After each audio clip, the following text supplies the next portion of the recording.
All right, call this meeting to order. Roll call. Council at Large Cummins. Here. At Large Spear. Here. Council Ward number 1 Leeper. Here. Ward number 2 Anderson. Here. And Ward number 3 McNeil.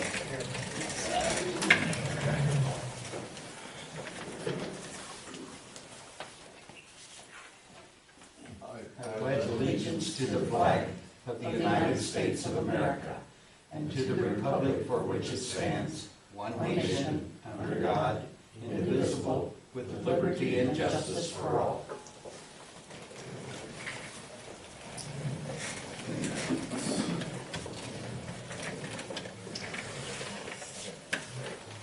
So the agenda, there are no additions or changes to the agenda. Is there a motion for approval? McNeil with the first. Second. And Spear with the second. McNeil? Yes. Cummins? Yes. Anderson? Yes. Spear? Yes. Leeper? Yes. All right, so next up is the communications. We have no one scheduled, so if anybody would like to address the council, you make your way to the podium. Seeing that there are none, we will close that portion of the meeting and then move on to the consent agenda. And these can be enacted with one motion. And they are the approval of the council meeting minutes from October 3rd, the approval of the treasurer's investment report from September of 19, approval of the liquor license renewals for Pizza Hut, Dollar General, and Tavern on the Square, and an approval of the claims register, which includes claims paid under current purchase policy. Do any of these need to be pulled out? Seeing there is none, is there a motion? So moved. Second. Leeper with the first and Spear with the second. Cummins? Yes. Anderson? Yes. Spear? Yes. Leeper? Yes. McNeil? Yes. All right, so now we'll move on to the mayoral proclamation, which I have in front of me, and I will read it. It's for the Domestic Violence Awareness Month of October 2019. And it reads, whereas domestic violence, dating violence, and stalking affects women, children, and men of all racial, cultural, and economic backgrounds, causing long-term physical, physiological, and emotional harm. And whereas 1 in 3 Americans has witnessed an incident of domestic violence, and whereas children who experience domestic violence are at a higher risk for failure in school, mental illness, substance abuse, suicide, and may choose violence as a way to solve problems later in life, and whereas domestic violence in rural communities exists as a hidden, silent, and often unrecognized crime that is often underreported, and whereas through the inspiration, courage, and persistence of victims of domestic violence, their children and advocates, our communities are learning to recognize the impact of violence in the home and within intimate relationships, and whereas the Domestic Violence Intervention Program has worked to end violence in intimate relationships for more than 40 years through the collaborative partnerships of advocates, volunteers, local municipalities, criminal justice, health and human services, faith communities, business leaders, and private citizens, and whereas our community's achievements should be commended, and we must continue our commitment to respect and support victims of domestic violence and to prevent future violence in our community. Now therefore, be it resolved that we, the Tipton City Council, do hereby proclaim the month of October 2019 to be Domestic Violence Awareness Month in Tipton, Iowa, and urge all citizens to work together to eliminate domestic violence, dating violence, and stalking from our community. So that is the proclamation, and domestic violence, I want to make sure, intervention program also brought us pamphlets and information regarding their programs and all the great work that they do there. Do you have anything you want to say? Well, first I want to say thank you for proclaiming October Domestic Violence Awareness Month. We've had the honor of supporting victims, survivors in Tipton specifically and in Cedar County for about 12 years. And what I will say is that it really wasn't until about 10 years ago that we really had the kind of support that we needed to do that. And I really want to thank the community for the work that they've done to bring together resources and responses when somebody's in immediate danger, when somebody's in immediate need, and is struggling to determine the safest course for themselves or their family. I think that I've been before you a few times now, so some of you recognize me, and I think that's really cool. I get to come out here Every summer I spend most of the summer out at Cook's and so I love the community of Tipton and have for many years. I will let you know that we are seeing about a 20% increase right now in Cedar County and specifically in Tipton on the number of people that we're supporting. That sounds scary, but what I would actually say is that it's good news right now, and it means that more people are hearing about the resources that are available to them. Because I know that this doesn't represent the actual number of survivors or victims that are in your community or in Cedar County. We served about 75 people in Cedar County in total. 39 of them were here in Tipton specifically. And just based on just number statistics, it should be significantly higher. So the increases are telling us that it's working. The word of mouth is getting out there. People are finding the resources that they need and reaching out for what they deserve. There isn't anything you can do in an intimate relationship that violence is a natural consequence for. It doesn't exist. And so being a resource as a community, saying that it's important to recognize this issue and important to make a statement against it is powerful, and we really truly appreciate it. I'd be happy to answer any questions that you have. Anything on that line? Thank you for what you do. Worthy. Is there any other ways that that you need support from the city governments, not only ours, but in the county as well? I think the most important thing is to find ways to bring light to the issue on a regular basis. We work hard to have brochures and materials in a variety of places. Churches are a great place, and the faith community in Tipton has been a tremendous resource. They have provided some emergency safety when using the shelter in Iowa City was not a resource. Some of you may know this from my past conversations that Iowa has gone through some pretty drastic changes in support services and now only has 8 shelters in the entire state for victims of domestic violence. It's very, very frustrating. There's actually only one shelter south of Interstate 80 in the entire state. And so what we see is rural victims have been absolutely hurt the most by the changes that have happened. So when leaders in the community talk about the fact, going out and saying, hey, this woman with this crazy white hair is over here, she's telling us all about DPIP and how they're there, and they work with the churches and they work with the local community consortium and all of these other things. It's just a way to get that word out, because what we know is when victims reach out, the first person they talk to is usually a friend, a family member, or a neighbor. And so the more that people know about us, the more likely that victim is to get to us. And so that's critically important. I do want to report that we were very lucky just a little over a year ago, so I don't know if I actually got to tell you this last year, because I don't have the date I was here last year.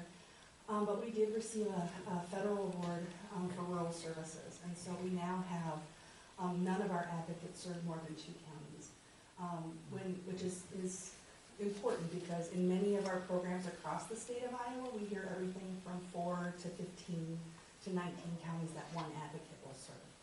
And so we're at the point right now where we have all of our advocates, nobody serves more than 2 counties, and in many of our counties we have overlap of not just one advocate, but having 2 or 3 that are doing overlap.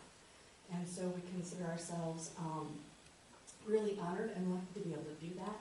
And I think that is also an indication of why our numbers are increasing, is just that level of visibility that we're able to have.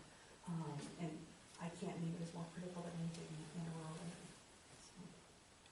Well, thank you for the work that you do. It's got to be heart-wrenching and terrible, but you're satisfying at the same time. So we are honored and get to see survivors as they're succeeding and reaching their goals. And so, yes, there is no question it's incredibly difficult, but there is also those opportunities to see the strengths and qualities and creativity of the families that we're serving. thank you. Thank you for coming. Yeah, my pleasure. So now moving on to some old business, and we only have one item under that. It's the discussion and possible action concerning a short-term lease agreement with the Heartland Sports Complex. Yes, this, as written, would begin on October 21st. It would run until June 30th of next year. And then after that, it would become a month-to-month lease. The amount of rent is $2,500 per month, except for what's prorated in October. That amount goes back over a number of meetings with different members of the committee that met with the Heartland. The other main parts of the agreement, the landlord or Heartland continues to maintain the building. The landlord pays all utilities and services and then is responsible for example, snow clearance at the parking lot, sidewalk, and driveway. The city's lease agreement generally parallels the school's lease agreement. They're almost the same. And though not applicable to this agreement, we added language in 4A where if this agreement continues past July 1, the city can hopefully levy, or you have that option. You don't have to use it, but you have at least the option to levy for the rent that the city would pay. But it would have to be decided during budget season if the arrangement is working. We can't wait until June because our budget is set at the end of March. So that's a determination that has to be made sooner rather than later. Adam, do you have anything to add? I think by what Brian was saying, I think at least by March, we should know a general idea if it's gonna work or not. Because Brian asked me if we would want to have this agreement prior to October, and I said we wouldn't need to because all we have is volleyball and everything outside. And the busy time of year is basically starting next week. First, second grade basketball, and then rec basketball. And I've already had club teams already approach me and said, I just said one word until we get everything situated with you guys. So, I know there's gonna be some bugs in a way. I mean, trying to figure stuff out. I know Melissa, Brian had talked about stuff and different options we could possibly do. I've been approached by a group from Durant to do aerobics classes throughout the week. So, the ball's rolling, but I'm like, I don't want the ball to roll until we figure out what we're gonna do. So, but I think it's gonna be a good thing to try. I mean, see how it goes, but I think at least by March, I think we should definitely know, yeah, we should continue or we shouldn't. That's my opinion. So when it's the city's time slots, 3:45 or after 6:45, does that mean like citizens can go in and walk the tracks or Yep. or do the yoga or? Yeah, I'm going to make sure at least one side court's always open. I'm not gonna book it for any practices, so people that just walk on, they can shoot around if they want to, they can walk everything's gonna be open at that point. So, the school has it from 3:45 to 6:45, and vice versa. If they're not using it, we can do both sides during that time if we want to, and the same with them. But I think that was one of the things, I think it's gonna be open for the public, but we don't know how long. And wasn't the thought process also that from 3:45 to 6:45, they were only using one half? Yes. That there was a possibility that we could still have The other half. some practices or whatever on the other half Yeah, during that because time? there's times during basketball practice, some parents would like to practice after school, and they wanna have the gym after school and get done practice over. But transportation from there from school, that's up to them. If they can get there and they wanna practice, that would be open to them. I have my first secondary basketball practice, or coaches meeting next week, so we'll see how they do. Sounds good.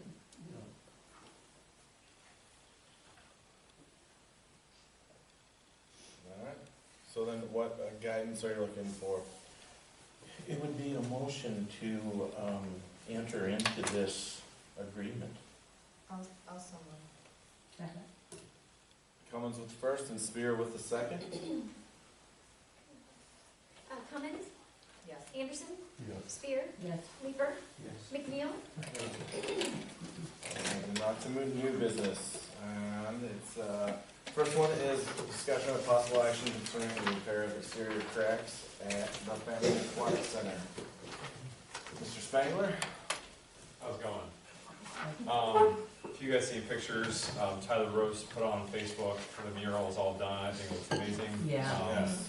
After you've been up there at the pool and stuff, all the paints is basically done, just some small touch-ups. I still gotta do a walkthrough with all the painters and stuff, and the compressors are in. They're gonna be put in sometime this week. So we can get those dehumidifiers out there and then clean the floor, deep scrubbing, that type of stuff. But, finally got this, this contractor from, HBK, from Joel. All the exterior cracks around the natatorium walls, they go in there, drill it out, put it up, and they've done it before. We're still getting some leaking from those cracks, so we definitely, and it's not the roof, it's from exterior cracks itself.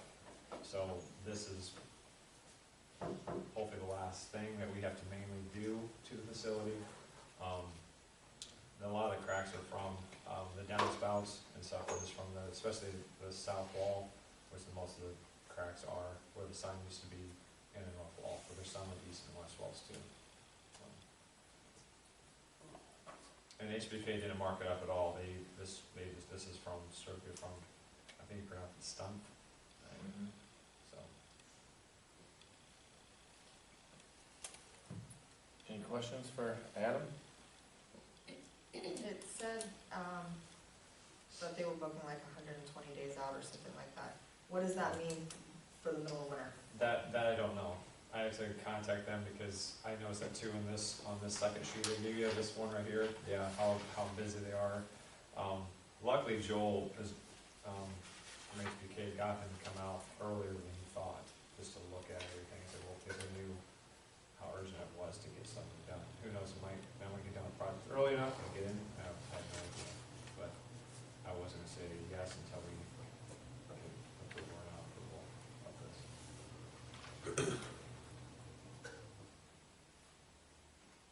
Well, I don't think they're gonna fix themselves, are they? No. I'll tell you what though, if you look at some of the quote, the estimate, I mean, I wanna be a supervisor on that job, so you just stand there and get that much an hour, that's pretty nice.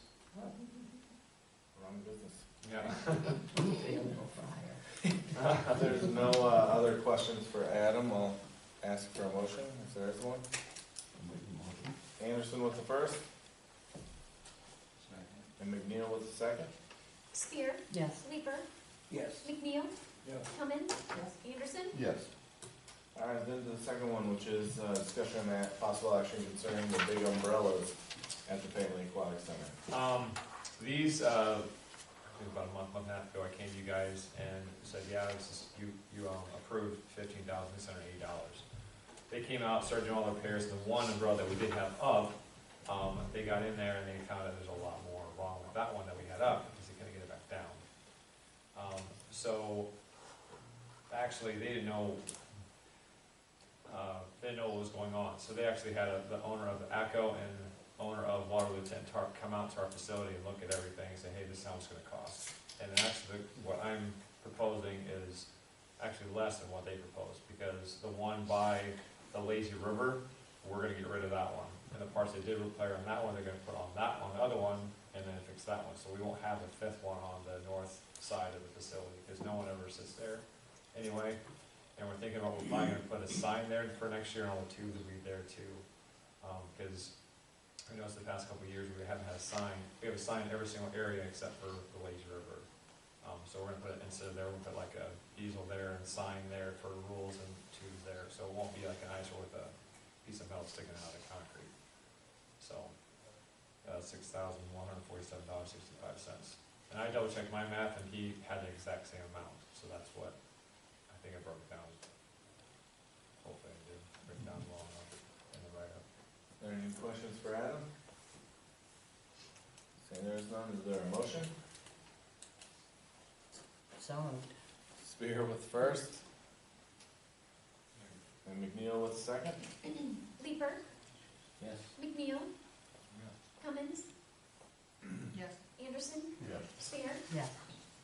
Thank you. Thanks, All right, Adam. Thank you, Adam. And we'll move on to number 3 then, which is discussion of possible action concerning a pay application, number 5, to Sheets Design and Build. Brian?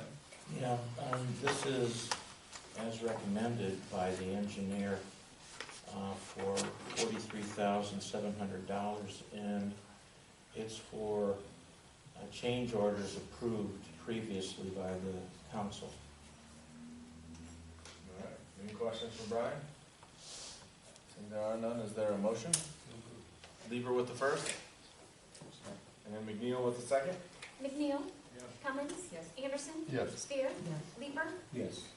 All right, number 4, which is discussion and possible action concerning a building and extension at the upper shop for a new garbage truck. Steve? Yeah, just a little history on that.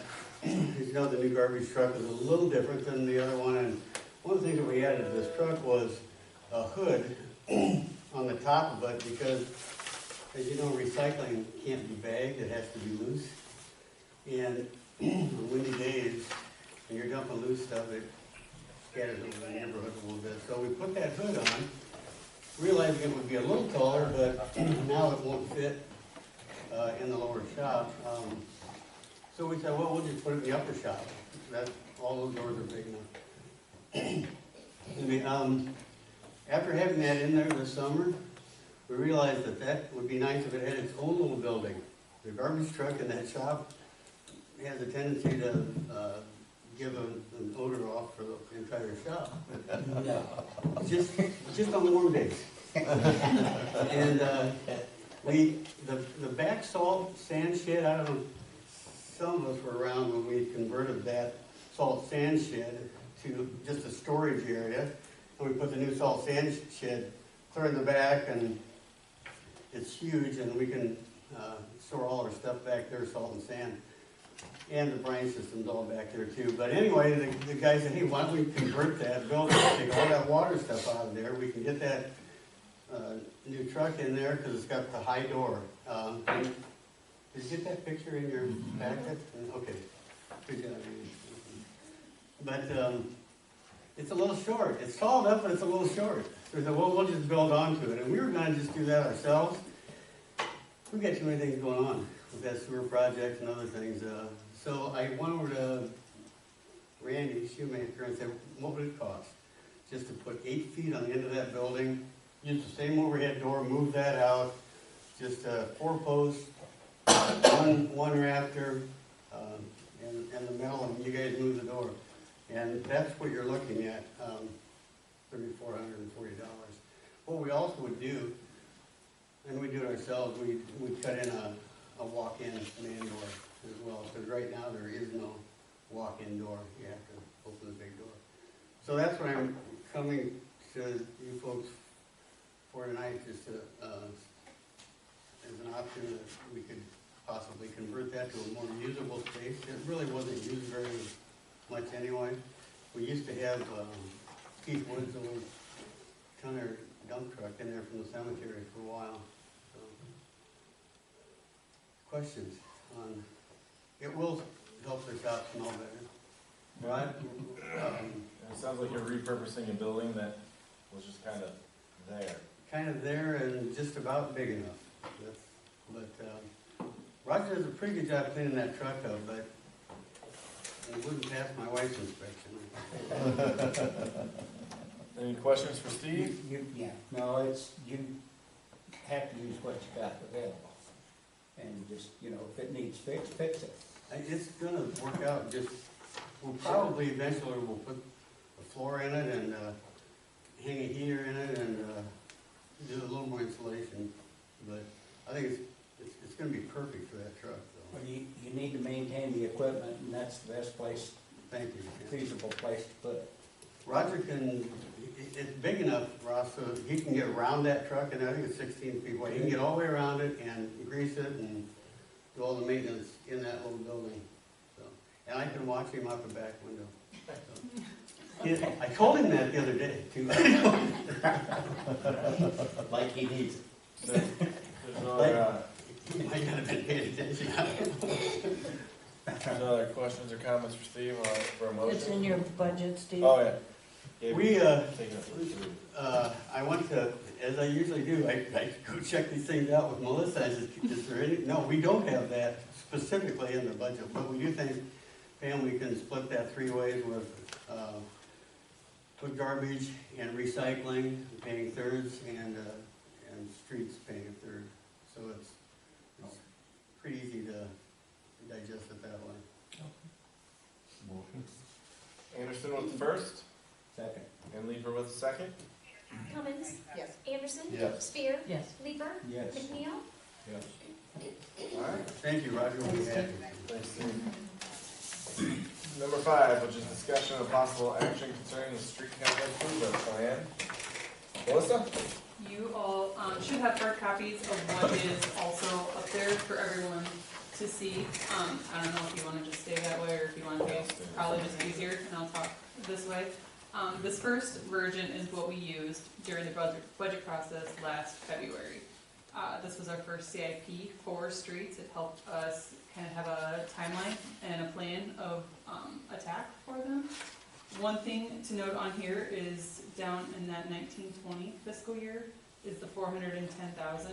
That's what we just completed for street projects this past summer. So aside from the annual crack filling and patching, which we've set aside 25,000 to do each year, we did the West 7th Street, School Street, and then the mill and overlay projects in those 3 different areas.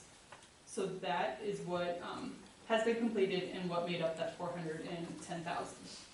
So I'm going to go to the second version, which is your second page. Should be version 1 is what it's titled. What is different on this version? Aside from everything shifting a year, so the current budget now is the 1920, and that's what we have completed. The 1819 was the 2018 street projects, the South Street, those major projects. If you follow 1819 down to the engineering costs associated, that line has been added in. And what was different from this year to the original version is engineering costs. Some of those weren't predicted in our street costs, so that wasn't accounted for when we first started the CIP. So I added that in there so that we can see how the engineering costs are also affecting our cash flow. Another thing to remember is we had 1920 street projects, but a lot of that engineering is being done in a prior fiscal year. So they're kind of crossing fiscal years as well. So you'll see that in 1920, we did those street projects I just talked about, and then the additional engineering costs. And those aren't all for the 1920 street projects. That's also including Highway 38 engineering that we have from IIW, and then the building, so engineering for that too. So that's what's coming up, that's coming out of road use as well. So that is also in that 209 number. So then shifting to fiscal year 2021, you'll see that we had a plan to do, again, the crack filling and the patching, Mulberry, which includes the street and the water main. That was 354,000, and then another round of mill and overlay in 4 different locations that hadn't yet been decided. In addition to that, Cedar Street, Highway 38 is going, and North Ave is going to probably be starting in that time frame too, which is a separate project that we're going to probably have to bond for. So that's going to be happening in that 21-22 fiscal year, but not as much affecting this budget, but just something to note on there, and that's in red there. Excuse me, I jumped a year, though. If you go to 2021, fiscal year 2021, that's that crack filling again, and then Plum Street. And Plum Street is also including a water main. So if you follow 2021 down, we get down to the cash flow available of 26,000. That cash flow available is projecting an average of 350,000 coming in from road use tax revenue.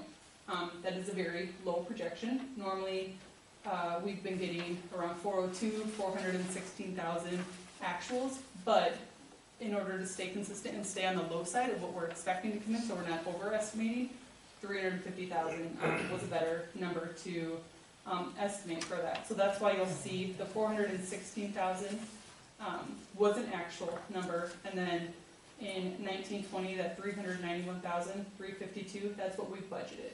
So, just to show the difference between those. So then, this coming 2021 fiscal year, we have planned to do plumb and plan to do crack filling and patching. So that's when we get to 21-22, where we start running into a bit of an issue. Because we have some major projects there. So then if you follow that down, you'll see that our cash flow, we're in a deficit. That's a hard deficit to cover. That 26,000 isn't as hard because our revenue coming in is typically greater than 350,000. So that's not gonna be, that doesn't concern me as much as that 221,000. That's not gonna be an easy one to cover. But then if you look at 22-23, we're pretty bare. So all we have for projects is crack filling and patching. So then to go to 23-24, then there's Plum Street, and this is the 900 feet north of North Street. So it's that project that we talked about, I think it was last spring, where there was some road buckling issues there. So that's been added on to that. So this version shows a bit of a budgeting issue. So let's move on to version 2, which fiscal year 18-19, 19-20, and 20-21 all remain the same. If you go to 21-22, you'll see that Mulberry has been moved out, and it's just been shifted 1 year. What that does is that balances everything. Ironically, the 23-24 cash flow available balance is the same as version 1. It's just balanced it through the 3 years instead of putting it all in one and then having to play catch up. So for budgeting purposes, since that's starting soon, we wanted to bring this to council to get your opinion on this now. We did reach out to Jack to talk to him about the Plum Street, since that'll be the next street project in the budget, and that cost in there, the $354,865. That's his cost. That's what he gave us, and that does include engineering. So that process will be starting soon, but we wanted to talk to council to get your guidance on the direction you would like us to go, and go from there. Brian, do you have anything that I may have? By direction, we're looking at, the original plan was Plum Street behind the high school, that area, and then Mulberry, and then we talked about Plum north of North. And what we want to try to confirm is, are we staying in at least the same sequence as Plum Street behind the high school? Because that's the next project that we would field an engineering proposal on. And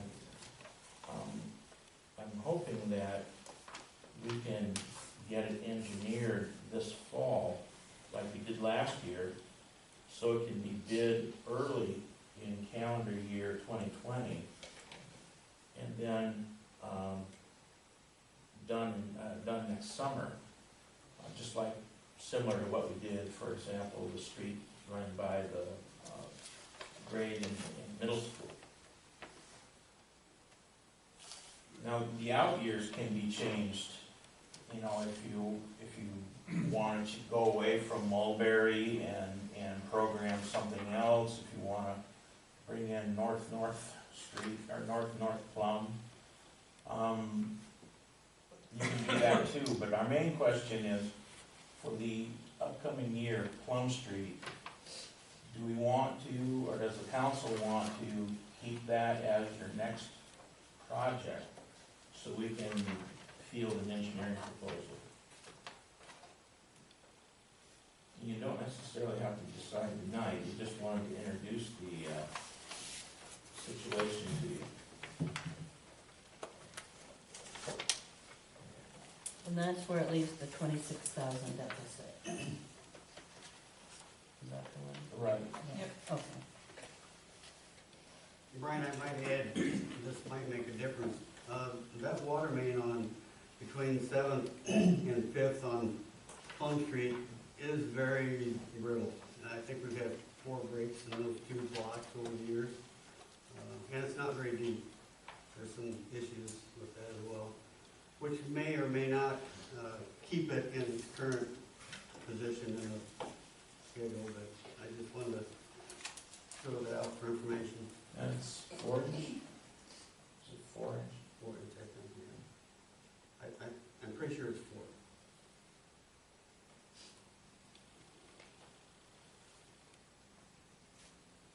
So that would be why that one is more urgent than, say, the Plum Street north of North. Well, the issues there are different issues, of course. That's just, as a result of last winter's moisture and heaving, and that just bubbled. And yeah, that street needs to be totally reconstructed, probably with base rock and subdrain and either concrete or asphalt. And there again, it would probably be a road to Market Road as it is today. Right now, that's the asphalt on Plum Street is 8 inches thick, and it would at least be 8 inches thick up there, or concrete. And it can go either way. It can go curb and gutter or stay rural. So there's some different angles there, some different options we can go with, but it definitely needs to be reconstructed with proper drainage from under the road to sustain a road to market.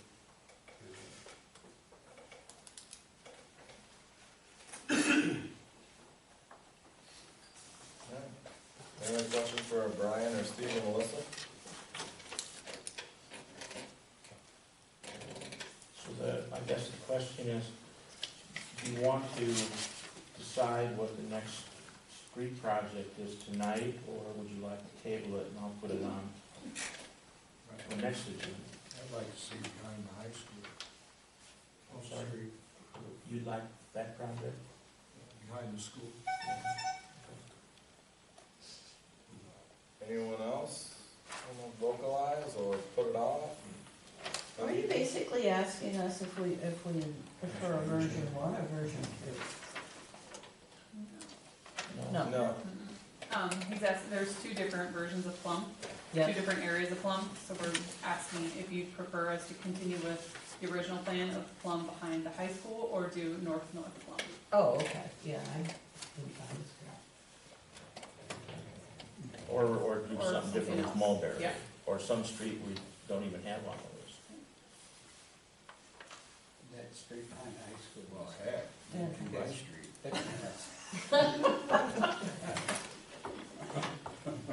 So, But but it would like, be every street.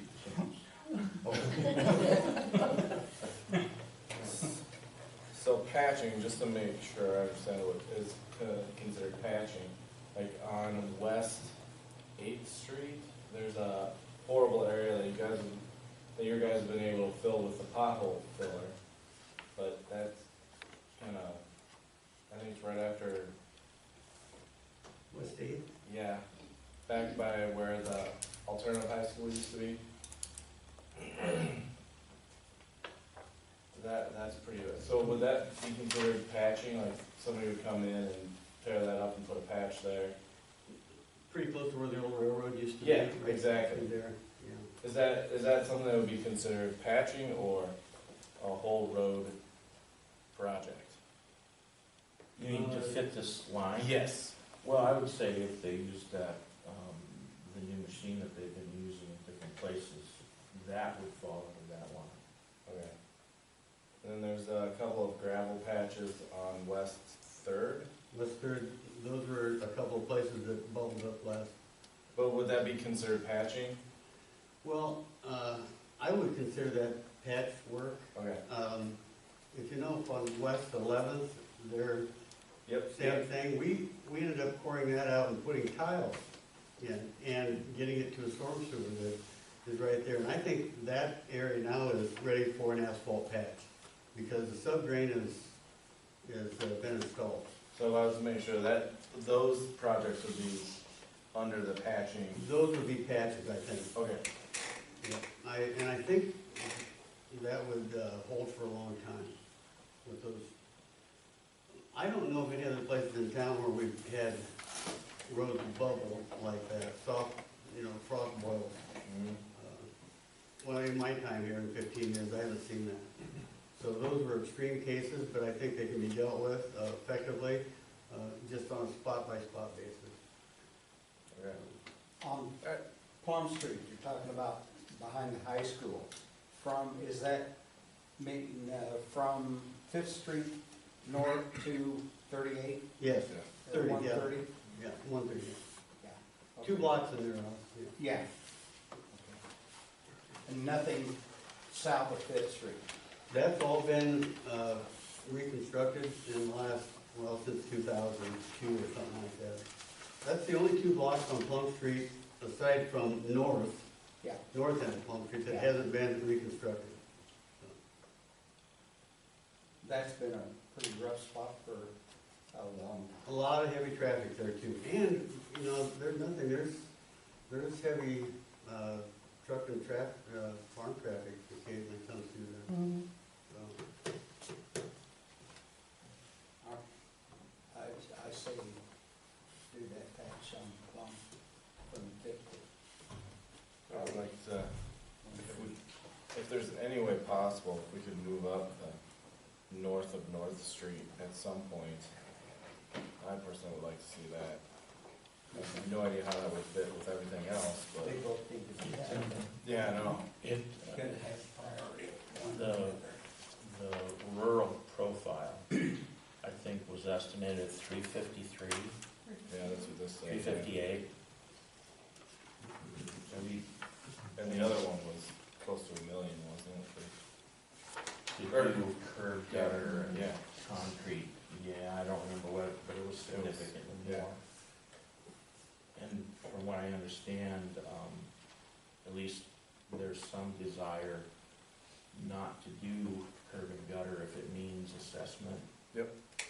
Which is understandable. Mhm. So if you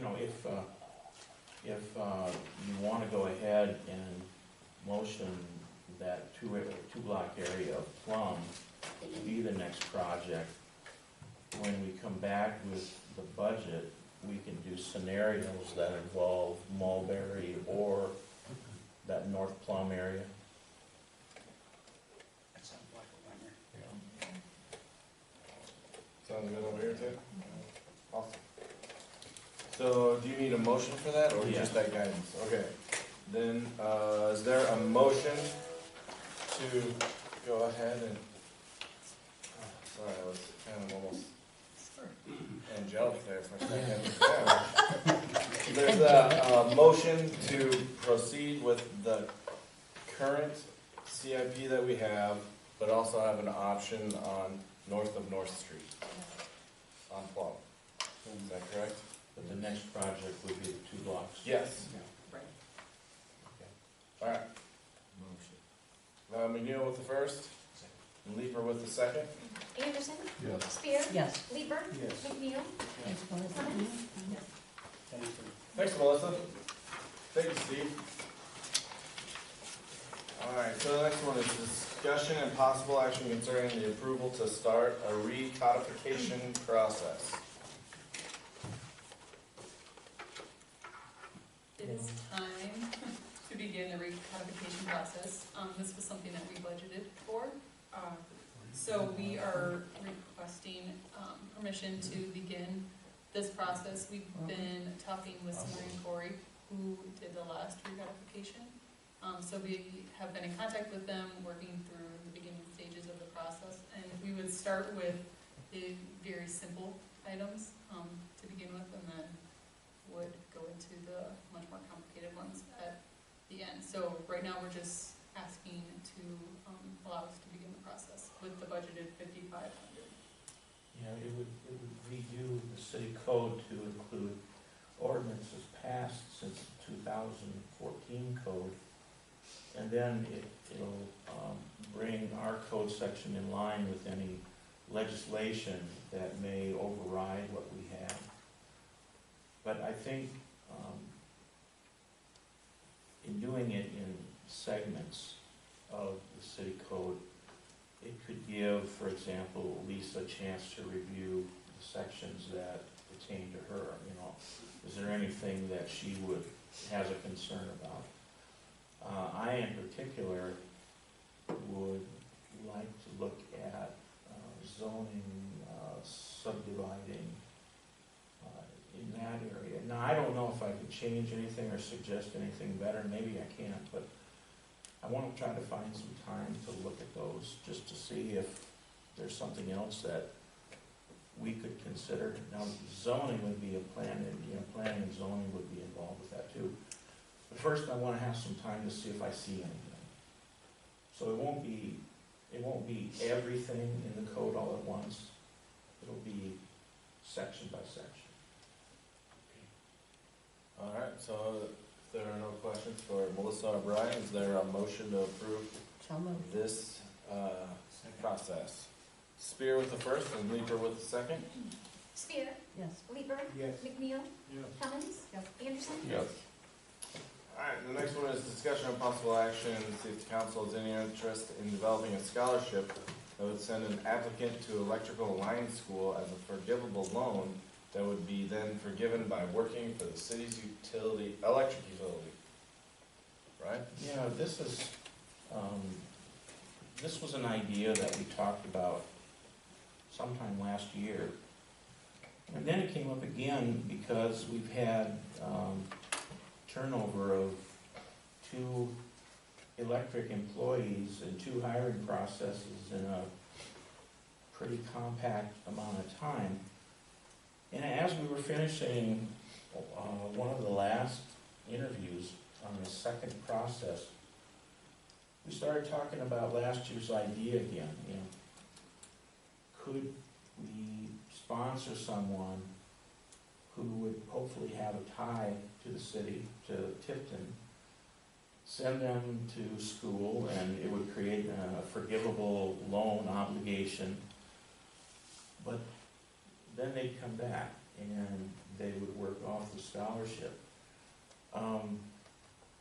The cost that Floyd looked at out of Marshalltown Community College was, for everything basically, was just over $15,000. Now, you don't have to cover all that. You can cover part of it if you want. But the thing that we wanted to do was we didn't want to get too far into developing this idea if this isn't where the council wants to come from. So we're checking on whether or not you want us to flesh this out and bring it back as a more complete proposal. Or if you don't, if you don't care for this idea, then we know before we get too far into this. So this would be kind of like how the ambulance does the EMT. It'd be similar. Police department does that. I don't know. We have some, We send you to the academy. but yeah, we just haven't done it for a while. That's a pretty intensive training that they get at that school. I didn't go to that one, but I went to running hands several different times when I worked for the city. And, but the city paid for it. So I was already working for the city when they sent me to school to learn these other things. But it was, it's a good idea. I think it's a great idea for a young fellow if he comes out of school and doesn't know what they're gonna do, if he has any interest at all in having that kind of career. Why not give him a little hand? And at least they would show a desire to be able to come to work for the city before they, by getting something like that. It would be an incentive for them to come back here and work. And if you want to look at this more, I would anticipate we would have an application process Sure. I don't know exactly what it would be. There'd probably be an interview process before a selection is made. Was it brought, did Floyd bring it up at this time because he had someone in mind? We had, the thing that caused us to think back was one of the interviewees did pretty well at the interview, but didn't have the background, the experience. So that's what caused the idea to come up again, yeah. But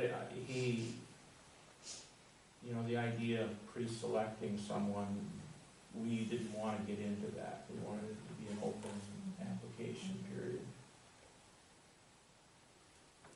I very much like the idea of paying for the scholarship money.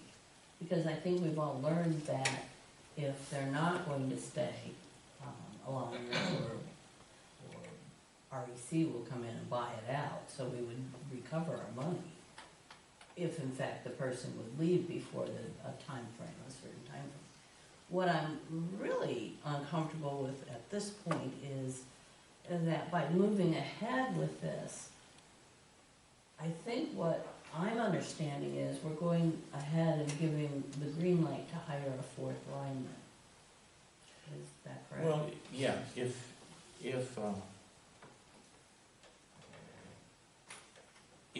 the amount of guys who are on the crew now doesn't change, and then this all happens, and in May of 2021, the selected person graduates, it would add one more. The other possibility is if someone among who we have right now leaves, I know it depends on the timing, but this person could also bring them back toward the number that we have now. So I guess it depends on, how you want to look at it. I mean, it was just recently that we hired the third lineman, wasn't it? And that was kind of a tugging the toll on that. Right. Yeah, and, this wasn't necessarily the size of the crew, it was the turnover that caused the suggestion.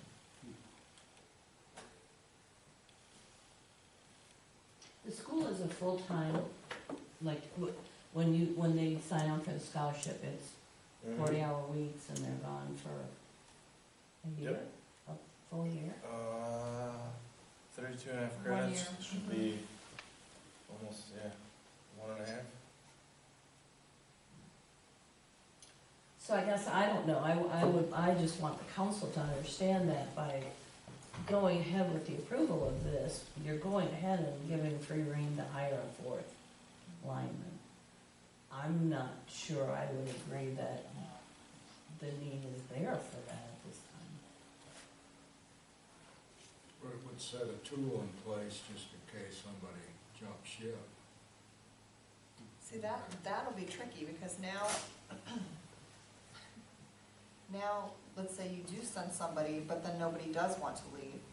Or, let's say somebody leaves, but you don't have somebody in school. Right. That Yeah, is tricky, okay. that is When you tricky, think- because you yeah. can't predict the future. Yeah. So, right, so you would have, if you, I guess, what I think, what the answer to your question would be, then you would be adding a fourth lineman, because you can't obviously wait until somebody's gone to put someone through Yeah. your school, because then you have this hole for that long. So, in essence, yeah, that's what you'd be doing.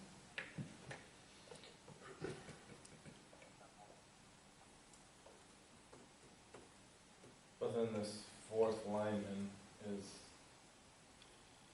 contractually obligated to stay here Correct. X amount of years. And where hopefully the skilled. The other ones could leave at any time. Right.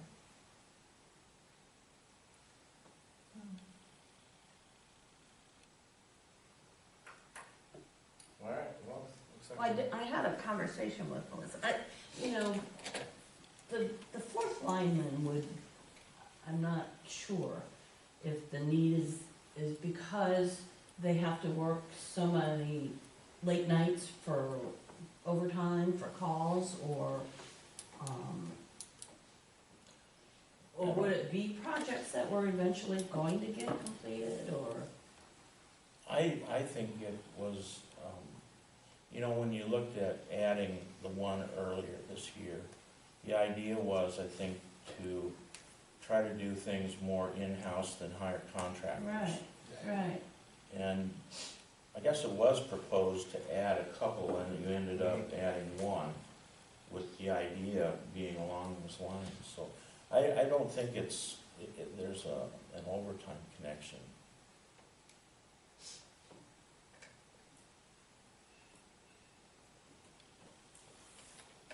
And then that's just something that would be added to the budget, both the cost of the schooling and then the cost of an additional employee.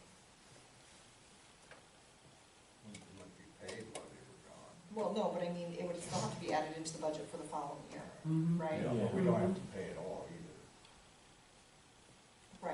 Right, we can approve whatever, right. You also have to take into consideration the age of some of those lines are out there now. Yeah, I don't know, to be honest. Because they have a certain lifespan. And some of that overhead wire is way past the life expectancy. And some of the underground wire that were put in, we even started doing that when I worked for the city in the 60s and 70s. And I'm here to tell you that it's not going to last forever underground. That's been a long time ago too, some of the underground work that's gone in. Typical example is the motor home park up here. That's a trouble. I mean, that's been in there so long that they fix one spot and 10 feet away is another. And it's because of the age of it being, it only has a life. So there's a possibility of a lot of projects happening. Exactly. There are so many other projects going. And if you have anybody come in, well, like right in the industrial park to build another business out there, right now there's not enough capacity to take care of that. That has to be put in. And so if it's not available for somebody that wants to open a business out there, it's not a good selling point to try to get somebody to move in here. Are you looking for Take one of like those a proposal of what it would look like? Yeah, at this time, it would be a motion just to look at it. Come up with something. Develop the Correct. idea more. Right. Yep. It needs to be, yeah. It That'd be can't cool. just be, there's a situation. Alright. Then McNeil's made the first. I'd also like to have just another, and I know we've done this before, Brian, but a list of the projects that we're looking at, and to see the feasibility of what it would take to. I'll have to give Floyd to give us a. Should that be included in the motion, Brian? You can, So, can I add hers on to yours? Yeah. Alright. And McNeil has made the first, and it was amended by Spear, to develop the concept of the scholarship for Lion School, but also, as a council, we need to see the future projects. Yes. That was the motion that was made. McNeil with the first, I'll second. and Cummins with the second.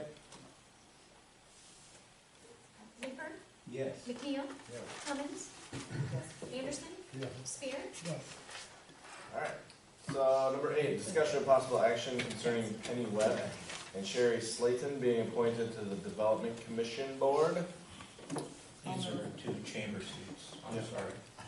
I'll make a motion. Alright, there we go. These will be 2 chamber seats. Why, are you getting off?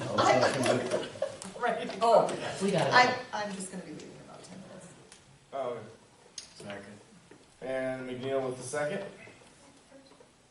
Cummins, Sorry. you're fine. McNeil, Yes. Cummins, Yes. Anderson, Yes. Spear, Yes. Clifford, Yes. Alright, so the next one is a resolution approving an application for the urban revite filed by Josh and Beth Day. Right, these are for basement improvements, finished basement in their home. If it reaches the 10% threshold, then the taxable new improvements would have a 7-year, 100% tax exemption, but that's yet to be determined by the county assessor. So this is our approving to move it along to the county assessor. Right. Is there any questions? Is there a motion? So moved. Spear with the first and McNeil with the second. Cummins, Yes. Anderson, Yes. Spear, Yes. Leeper, Yes. McNeil, Yes. Alright, number 10, discussion and possible action to approve Tipton Revitalization Incentive Program reimbursement for Don Roth. Ms. Beck? Hello. Hi. So, yes, Don completed his project, and here, total project was almost $40,000, it was $39,702.50. And the commission approved the $7,500. He presented all of his paid invoices to us. Alright. Any questions for Linda? Is there a motion? So moved. Spear with the first Second. and Leeper with the second. Anderson, Yes. Spear, Yes. Leeper, Yes. McNeil, Yes. Cummins, Alright, number 11, this is possible action to approve downtown revite program reimbursement for Stacy and Tiffany Minor. And that's the same thing. What they do is, the projects go before the commission, and then after the project is completed, bills are submitted, the commission looks at the bills to see that they have been paid in fact, and they have been. So it is recommended by the commission that of the $18,134.88 that was spent, reimbursement rate would be the $7,500. Alright, any questions for Linda? Is there a motion to approve? Motion. Anderson with the first and Spear with the second. Spear, Yes. Leeper, Yes. McNeil, Yes. Cummins, Anderson, Yes. The next one, which is to approve DRIP reimbursement for Ameriprise Financial, $3,000. Linda? And that, also, that project was a little less than they originally submitted, and so we take that into consideration. So the total project cost was $6,000 with the bills that were presented. Reimbursement would be $3,000 instead of $3,150, what was originally supposed to be. I'll make a motion. Cummins with the first Second. and Spear with the second. Leeper, Yes. McNeil, Yes. Cummins, Yes. Anderson, Yes. Spear, Yes. Alright, number 13, which is discussion and possible action to approve Tipton revite request for Randy Amison at 36 Spruce Street.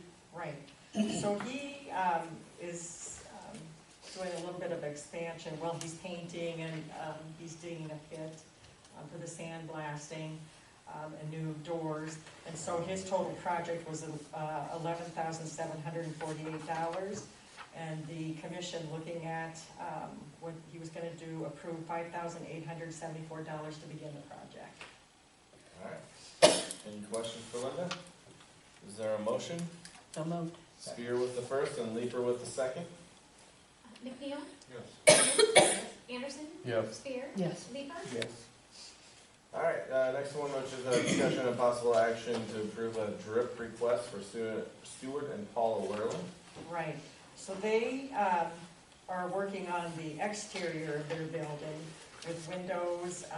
They're gonna, I don't know all these terms with masonry stuff, but some caps and some painting, I believe, going on. And they submitted, let's see here, sorry. I'm looking on the paperwork here. The total project, when I did the math, was a little bit different than when they had presented. So the total project is $14,413.68. And the commission approved for this project $7,206.84. Alright. If there are no questions for Linda, is there a motion? Leeper with the first Second. and Spear with the second. Cummins, Anderson, Yes. Spear, Yes. Leeper, Yes. McNeil, Yes. Alright, and Linda, you presented a spreadsheet Chief? Yes. So I guess I need to thank the council because these programs are very vital to our downtown and community because now with the trip applications, we've expanded out. I was very impressed and amazed by how much money our building owners are putting into their buildings and the reimbursement from the city. This was stale for so many years, and this is a program that is very, very vital. It's worthwhile. It's very worthwhile, yes. See it. And so I was impressed, and I thought that you perhaps would be very impressed if you saw the numbers in front of you as well. And in 2019 to date, you know, our building owners have put in almost $400,000 of their own monies, and we have reimbursed almost $79,000. And so that is a very good program. And we've got some businesses that are looking to come to Tipton. And that's gonna show some growth in our city too. And it shows that we really care about our city and we want our businesses to be successful. It just all trickles down to all of us. So I wanted you to see that tonight. And thank you. Sure, thank you. All right, so then to the last agenda item, which is discussion of possible action to create another revitalization incentive program for areas not covered by DRIP or TRIP. Ryan? Yeah, I purposely put this one behind the start sheet because I wanted to talk about areas of the town that aren't covered by DRIP or TRIP. We had one come up outside the area and, you know, I feel like you want to do something for them.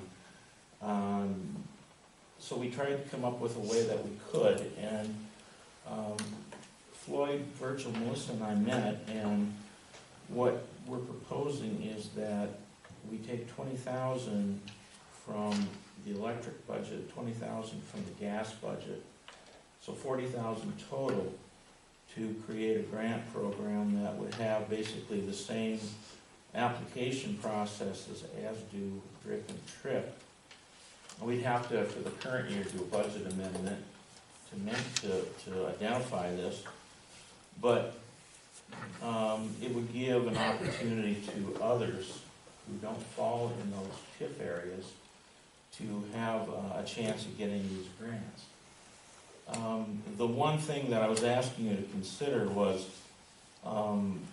in those areas which are largely housing in a number of places, we were approached by a business that, you know, just to use the slang of it, flipping houses. We were wondering if that fit the definition of a business venture enough to include that type of situation in the program. And then also I was going to leave it up to the council to come up with the name of the program. The two I suggested, one was SLIP, which those letters don't mean anything. They're just for the areas that slip through the cracks of TRIP and DRIP. The other one is ERIP, which would be everywhere else. Yeah. So would this cover like in-home daycares, in-home beauty shops? That is something that we would have to talk about because the idea of TRIP and DRIP, they make permanent taxable improvements. So changing indoors would be more of a difficult venture to raise, to make the baseline minimum. Okay.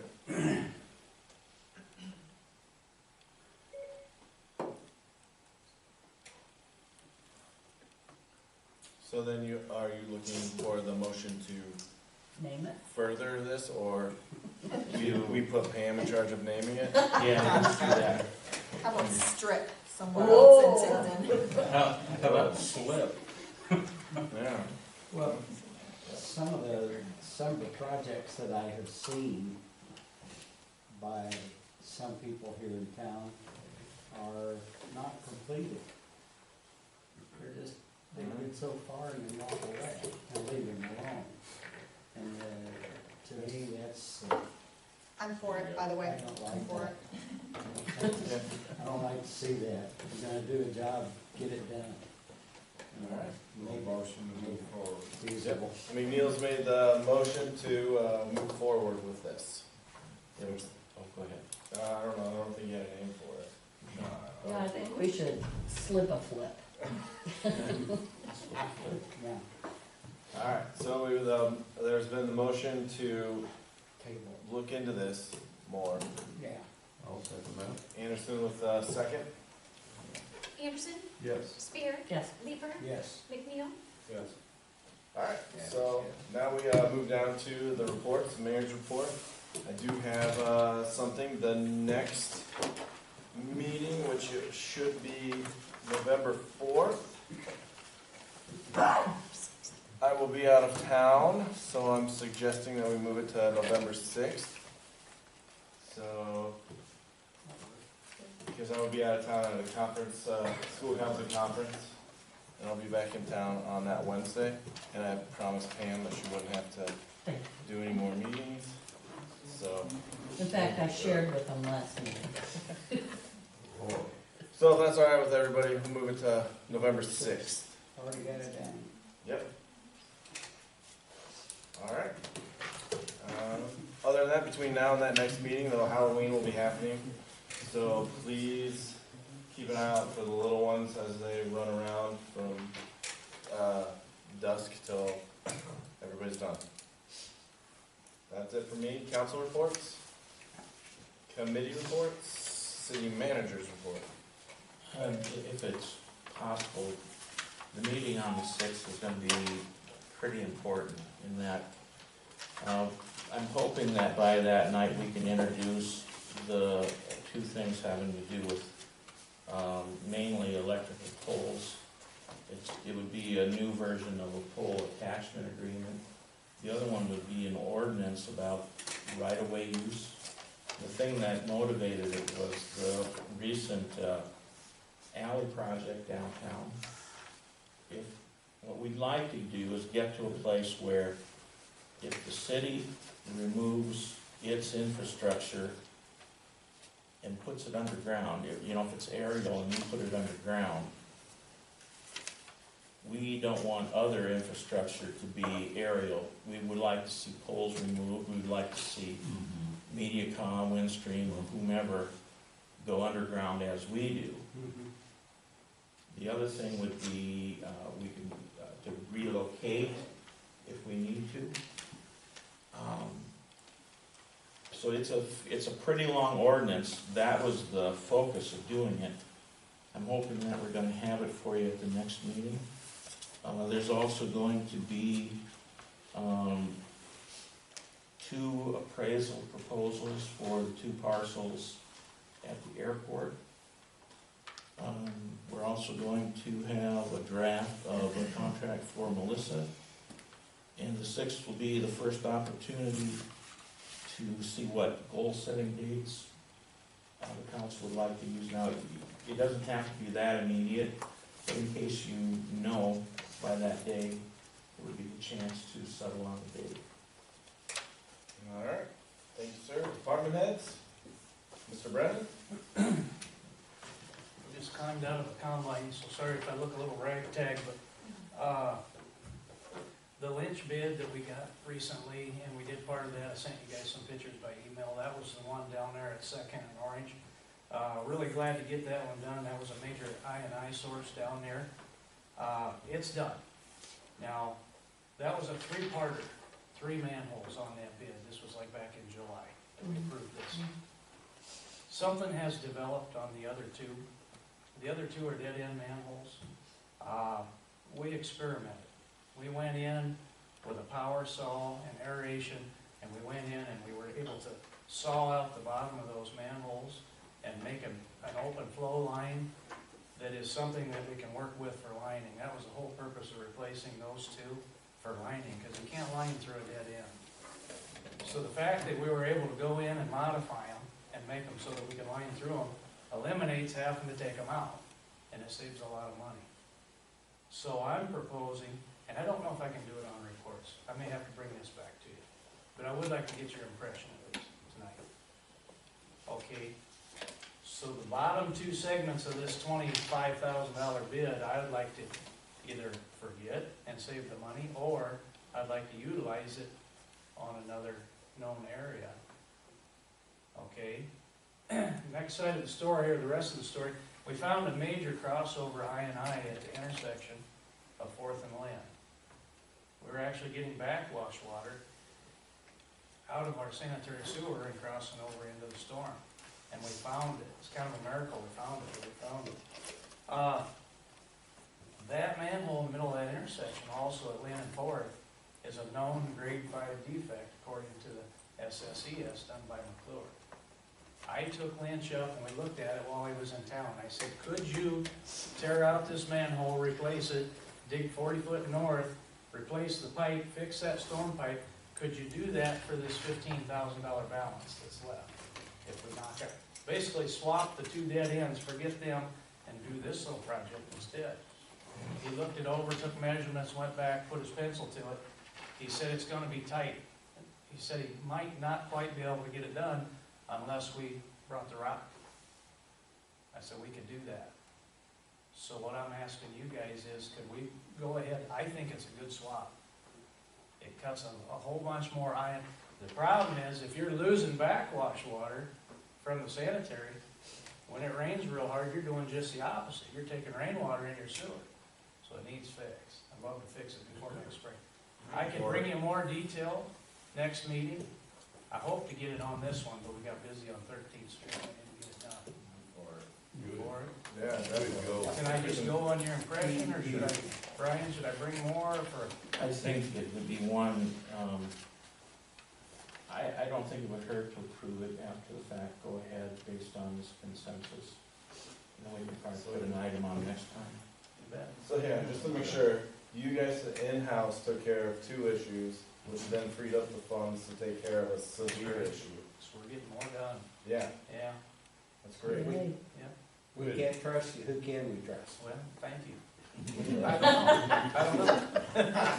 All All right, right. thank you very much, Brian. Brian, All right, well, it's a good thing we're down to the adjournment, so if there is a motion. so moved? Ladies with the first, Spear with the second. Spear? Yeah. Beaver? Yeah. Neal? Cummings? Anderson? Yes. All right, thank you, everybody.